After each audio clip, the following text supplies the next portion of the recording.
भाई पण तू काही बोला, फायनली तुझा एकदाचा व्हाईट कार्ड संपला समजायचा. वाईट कार्ड पण थोडे दिवस तर लागले मला इथून बाहेर पडायला.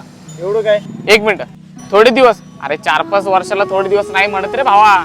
जाऊ दे रे, तसं पण ती तिच्या लाईफ मध्ये खुश आहे आणि मी माझ्या लाईफ मध्ये खुश आहे. भाई नक्की ना? हो रे. बर चल, इसी बात पे भावा एक चहा बनती है भाई. नाही रे, मी आता चहा नाही पित. अरे बाबा तू नको पिऊ, मी पितो, पण पैसे तू भरणार ना? हे घे, तुला पाहिजे तेवढी चहा पी आणि काय खायचं ते खा जा. बघा काकी, एक चहा.